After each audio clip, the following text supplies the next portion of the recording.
Hi, I'm Joe DeRosa, and I'm here to talk to you about something that is crucial for your mental, physical, and spiritual health during these trying times. Sandwiches. Look at these beauties. Luscious, inviting, intriguing, quality ingredients, deliciousness, great price, and it fills you up. Joey Rose's. It's a pop-up sandwich shop making classic neighborhood-style sandwiches on homemade bread stuffed to the brim at a great price. Oh my god. What will his black friends think? If you thought watching Voss perform at a restaurant was embarrassing, you haven't seen embarrassing until you've seen Joe DeRosa selling hoagies at a comedy club. Let me get this out of the way right away. I really don't have an issue with Joe DeRosa. I really don't pay much attention to him. I like to misquote this guy's thoughts on the matter.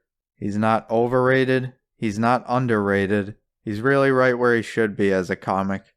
I know there are people who are still mad about what he said after Anthony's firing, but Joe and Ant made up since then. He even appeared on Ant's show just a couple weeks ago where Joe encouraged Anthony to dance like a monkey for his amusement. Do Andrew Lice Clay. Andrew Dice Clay with the lice.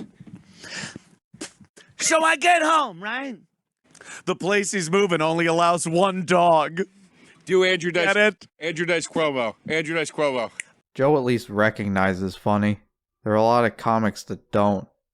People that are mad at Joe for not having Ant's back should probably have more of an issue with Burr, being that he's never been on Ant's show and Bill's the main reason Anthony was uninvited from the Patrice benefit. I thought maybe Opie, because Opie goes, if he goes, I'm not going to the goddamn thing.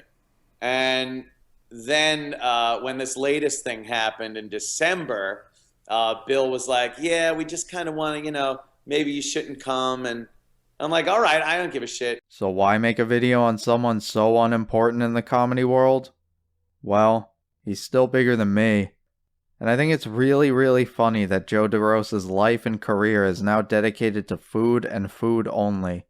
He stopped doing comedy last year due to mask time to open a restaurant and start a podcast with this chuckle fuck, where they argue about the tastiest types of treats. They announced that Cinnabon mini bun cookies are back, and they're chocolate chip cookies. It does surprisingly well, too. There has to be an audience for this brand of body-positive podcasting because there's ads placed all over the fucking thing. So, it's money, it's money. But while we're on the subject of money, either subscribe, donate, or get the fuck out. Give me money so I could buy food. Look at all these fun tiers. You know you want to be a part of the fun like these people. Susie won't give me money, so I've taken to begging. Please. Jesus, how quickly I've become a whore. What's next? Let's hear directly from our pal Joey Rose's why he decided to open a restaurant at the least opportune time in American history. Yeah, no, just a big sandwich fan. Have been my whole life. Felt like there weren't a lot of places in New York to get traditional East Coast style sandwiches. Joe's a man that puts his love of hoagies above his own career advancement. I could respect that. When's the last time you did like a stand-up set? Probably 5 months ago. Yeah. And the comedy world wept. He's still doing gigs now, so whatever. This video's all over the place, so let me go back to Taste Buds for just a second. Like every other comedian's podcast, it's overproduced beyond belief to make up for the lack of interesting banter.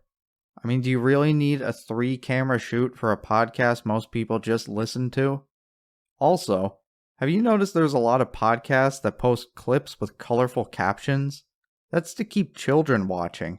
You see, their tiny brains are still developing, so it's a fun game for them to play to see if they can finish reading the captions before the next ones pop up. It's a clever little trick to keep viewer retention up. But I see through your games, Joe. You're not fooling me. I'm a big boy. So the latest episode of Taste Buds starts off with a song Joe jokingly sang to his co-host on the previous episode. It's hilarious. Sleep, sleep, my baby. Feverish baby. Sleep, sleep, my baby. I love you. Then it transitions to the actual theme song, which every podcast of course needs. Taste buds, They coming to the mic, talking about the food they hate, talking about the food they like. But wait, because the show actually starts 45 seconds in. And here's the first thing Joe asks. I'm Joe DeRosa. I'm Joe DeRosa. I'm Joe DeRosa. You got Sal Vulcano here. There you go. Do we need a flashier intro? No, God, no, Joe. You don't need a better intro. 45 seconds is more than enough. Taste Buds is a cute enough name. I can always appreciate a good pun. But I thought of a few more descriptive names, so let me know what you think. How about Thin Wrists, Awful Body? Or maybe Guineas with Guns? Need further proof that Joe abandoned comedy for his love of food? Just look at this comparison of Joe from episode 1 of Taste Buds to its latest release. Take it from a man who knows. The only reason a man sits with a pillow on his lap is to hide his boner or hide his stomach. Trust me, I'm editing this video right now with a pillow on my lap. Because I'm rock hard. I don't really have much to say about this podcast. I guess it's fine if you want to hear two soft-bodied children talk about the latest way they've decided to slowly kill themselves. But I don't. So let's get back to Joey Fogel's Sub Shack. DeRosa runs an Instagram page for his shop called Joey Rosa's Hard 8, which is not great branding. Don't put numbers in your Instagram handle. It makes it look like a late 2000s gamer tag. But here we have a look at all the big stars that have visited Joe's Hoagie Palace. There's Judy Gold, Opie, and even Kevin Smith stopped by, still rocking those 3/4 length jorts. And hold on, are those 20s he's handing Joe? Taking a quick look at the prices, factoring in New York City's 9% tax rate on food, and knowing Big J is a man who never passes up on a good chip. What's that? I can only assume Jay ordered 3 subs with 3 orders of chips each for himself. Tragic. It seems like the only thing these comedy proteges learn from Patrice's tutelage is how to molest a buffet table. Here's another thing that made me laugh. In all the shots Joe's taken of his restaurant, excluding himself, there is never a picture of more than 2 people in his establishment at one time. It makes Joey Rose's seem like a very lonely place. I'm so lonely, so lonely, so lonely inside real Rome. But here's where it gets even better. Much to Joe's chagrin, the architect of his restaurant put a mirror right behind the booth seats, which means you could see him snapping each of the pictures of his celebrity friends as they charitably agree to be photographed downing a hoagie. Look at this little happy boy, pestering his friends for self-promotion. Ellen looks none too pleased as Joe sits there fumbling with his focus. Yeah, you eat that sub. You fucking eat it. You fucking show everyone how good it is. You make me money. You fucking shove it in your fucking cunt. One last thing. As a guy who knows a little bit about Photoshop, I fucking love this picture. First off, great head placement. I love the way Joe's 3 chins gradually lead to this normal-sized man's healthy neck. But what's even better is the speech bubble, very clearly covering a Getty Images watermark. But Joe, you could have just used this one.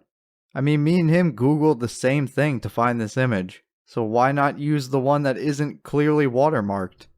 It makes your restaurant look like a big joke, but it's not a joke.